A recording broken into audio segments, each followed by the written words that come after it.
The sixth draft is finished. It technically started in January of this year, 2024, and ended right as September was starting. And we'll get into that little time discrepancy a little later on. And what I wanted to address now is the question of ignorance and endurance, and how those two aspects of this craft, this art, if you are so lucky,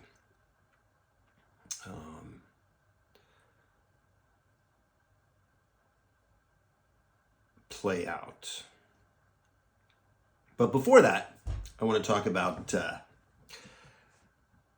some emergent, companions during this 9-month experience. And the first being soufflés. Now, soufflés are a dish that I think most perceive as fancy and a bit risky, in that the outcome is not always known. And I have to say, some of you know this, but I got into sort of a soufflé kick back when my wife was pregnant with our daughter. And partly because of her, because there had been a request to have a chocolate soufflé, and a request from friends, but also there was some sort of compunction in myself to start creating these things again. And I think my fascination lies with the plainness of the parts, and yet the way in which they are arranged and prepared creates a startling outcome. And so all you need are some eggs, some butter, you could use olive oil, a little bit of flour, and a little bit of milk, or your favorite milk alternative, plus some spices. Now, you can also throw in some cheese or leeks if you're looking for savory, or cocoa powder, Grand Marnier, raspberries if you're looking for something a little sweet. But sticking with the basics of just fat, flour, and eggs, and a little bit of milk, we could pour all of that into a pan and you'd have some version of a scrambled egg. And yet, if the eggs are separated, if the fat and the flour are melded together at a certain temperature in a certain way, if all of these things are delicately, precisely, carefully, as in with care, attended to and then combined, suddenly you have this fluffy, almost magical dish that exceeds the sum of its parts. And for those of you who've had a soufflé, you know that effect. There's a sort of an almost obligatory ooh or ah as it arrives at the table. And for those of you who haven't, I suggest you give it a shot. I suggest you try and make one. It's a fascinating experience. At the same time, why was I so interested in this particular thing? And I think part of it is the surprise at the end. It doesn't always work. Sometimes it collapses. Sometimes it runneth over and ends up at the bottom of your stove charring away, bottom of your oven. And I think it was this state of constantly knowing what was going into it and not knowing that became so crucial for me during this time. And the second thing I want to talk about is swimming. Swimming is something that I've done on and off throughout my life, though I started with some seriousness well into my late 30s. So I never swam in high school or college. And again, recently, it's become a necessary part of my routine, waking up very early in the morning, going 2 or 3 times a week. And my goal has been to improve my time at the 200-yard short course butterfly. That's a lot for me. I've done a long course 200 butterfly, which means 50-meter length. So 4 of those lengths. Short course is 25 yards, and so that's 8 lengths. And it's exhausting. The best time that I've done on the short course is 3 minutes and 10 seconds, and I made a little post about that. And I appreciate the feedback I've gotten from other swimmers. They know what that's like, and at the same time, there's also an innate understanding of how simple, on one hand, swimming seems, to just simply move through the water a prescribed distance, and at the same time, how these tiny changes in form can result in greater speed and maneuverability through this strange, intoxicating, and even dangerous element. And so I think in some ways that has been a companion of understanding that to swim well requires fitness. It demands endurance on a physical level, but also on a mental level. And it constantly demands an attunement to form. Now, that form can be addressed by rigorously focusing your mind on what needs to be done with your breath, with your stroke, turn at the wall, underwaters. But at the same time, a recognition that overthinking will destroy the form you're trying to preserve, the form you're trying to improve, the form you'd like to be emergent within the water.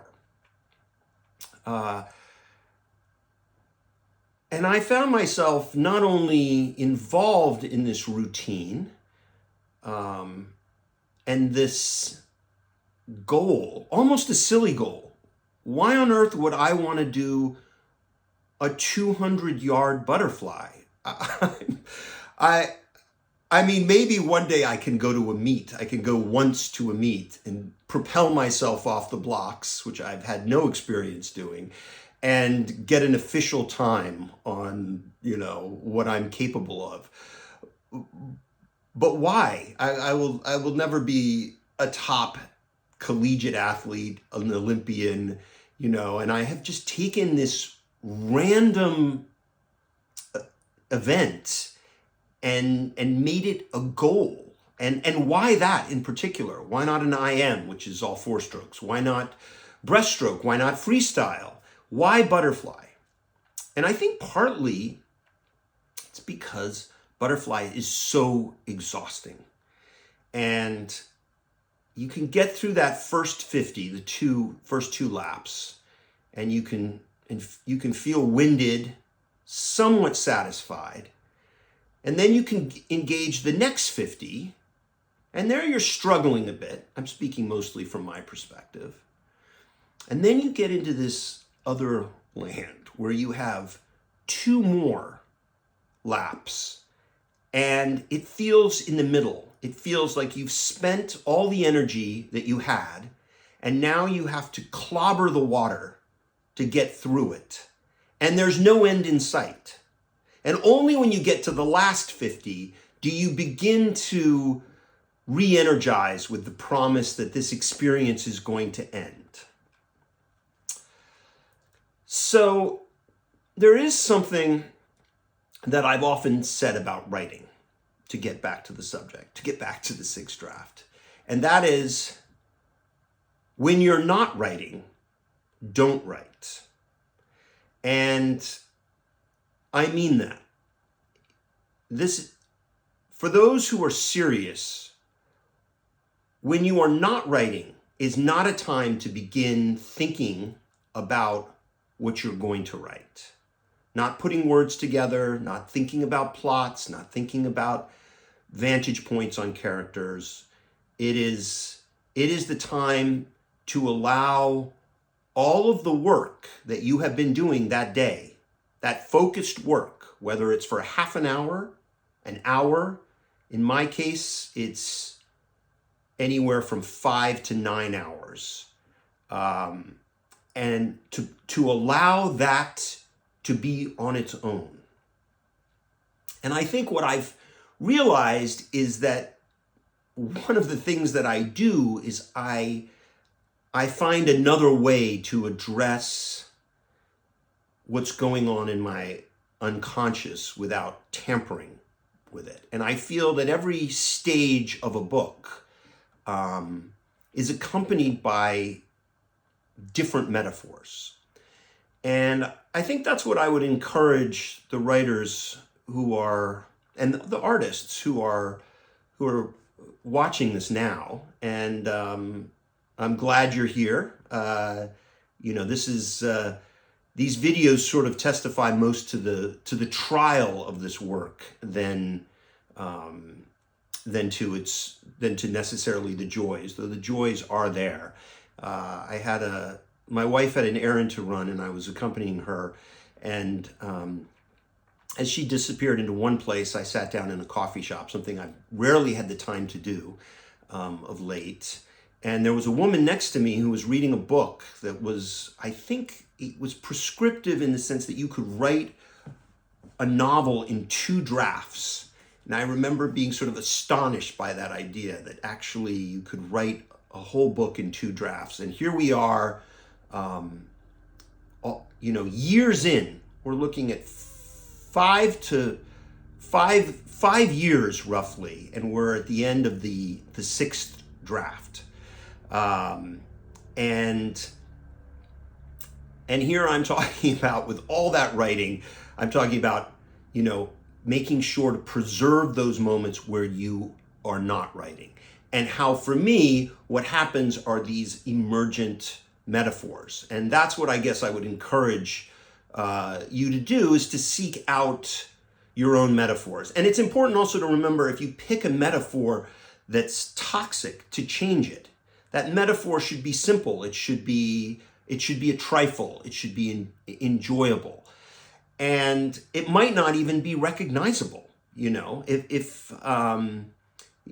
I'm sure there are sort of negative ways that these things can arise, that they can become poisonous ticks that should be recognized and dispensed with.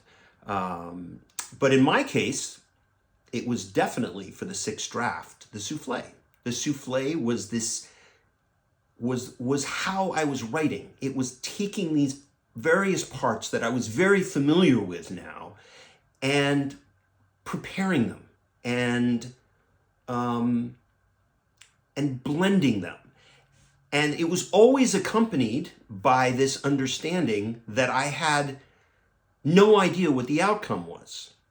And I think this is particularly important with this draft, because this draft is the one that I worked with my editor on. And that started back in January. This is the same editor that's been with me since the late 90s, working on House of Leaves, Only Revolutions, The 50-Year Sword, all the familiar volumes, and The Little Blue Kite. And it's a shocking experience. You know, I'm very fond of my editor. My editor isn't family. My editor is not my close friend. You know, I have the honor of calling my editor my editor. And that relationship is very intense, very, very personal, and very unique, because what he begins to offer are radical changes, you know, changes that involve cutting the manuscript, cutting parts that I may have worked a month on, an entire month, day after day, you know, scores of hours suddenly dispensed with by a pencil stroke. On and on and on and on. And what he brings is variation. What he brings is surprise. What he brings is a new way to look at things. And what he also sort of calls up in me is a spectrum of emotions. It's antagonism, by the way, the least helpful, but it does come up. Like, I will not do this. I will not be involved in this change. And that happens. And then all of a sudden, 2 months later, I realize that change is actually a really good change. And so I go back and make that change. And it works the other way too. Something that I think is really working, I understand later is not working. And so that needs to be sort of reinstituted, but usually in a different way. And that provides a new kind of breath in the book. But suddenly this book that has been entirely personal and private, and this one in particular has been very private, because I think after The Familiar, which had involved so many individuals in order to complete the graphic elements, the research, the various languages required, etc., I wanted to just involve myself in a journey that was a kind of a free solo, if you will. And, you know, not even my wife saw the manuscript until after 4 years. She was very relieved to find out that there was in fact a book, and that she could become engrossed in it after 4 years of not knowing anything about what was going on. And so I'm grateful to her for her patience, and you know, very grateful to my editor, who went through every single page and brought his perspective to it. And suddenly, like we were in a band, we are negotiating.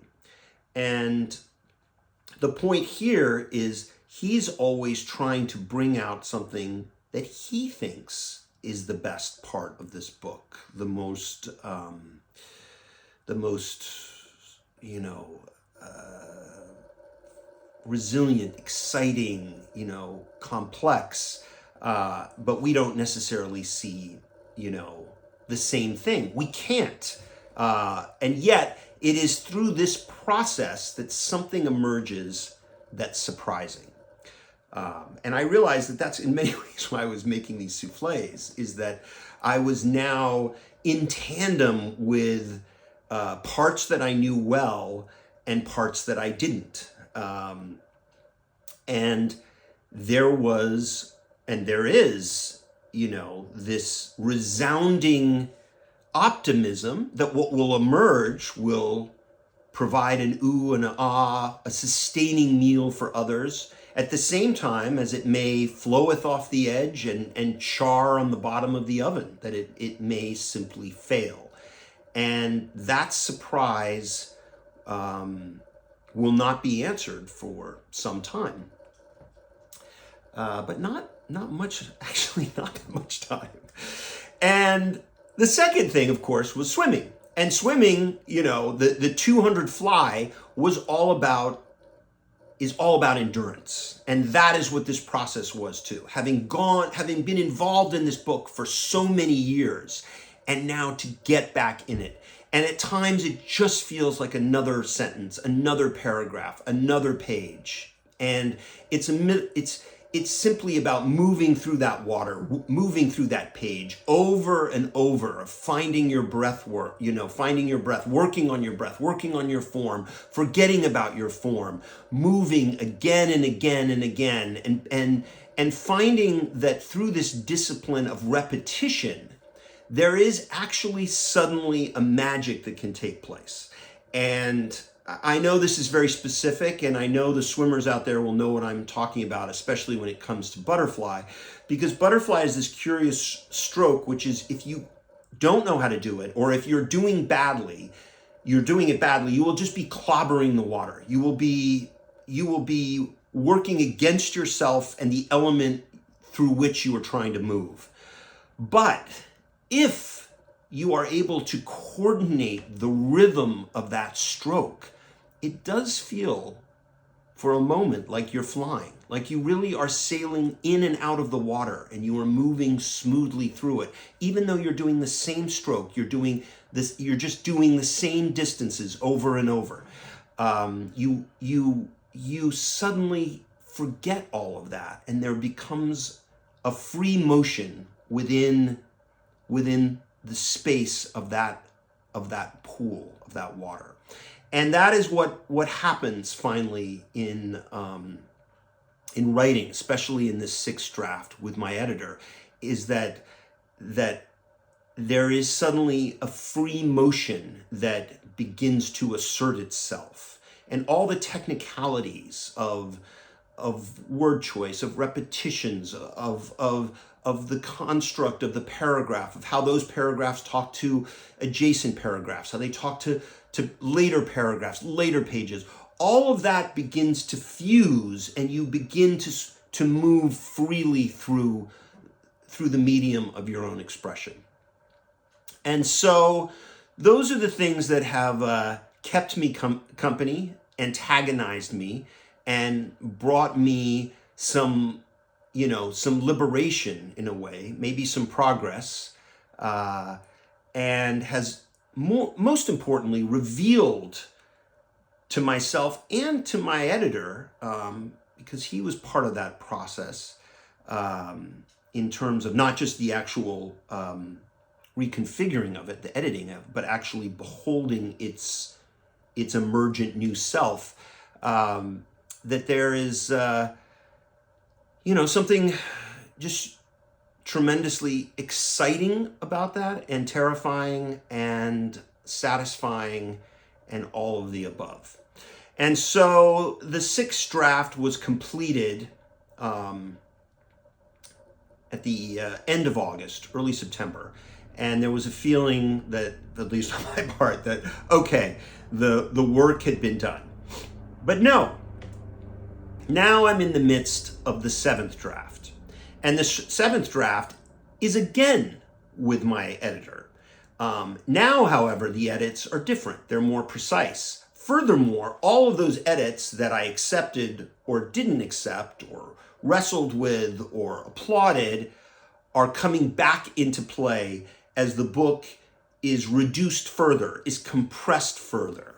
The difference here is that the seventh draft will be finished on December 16th.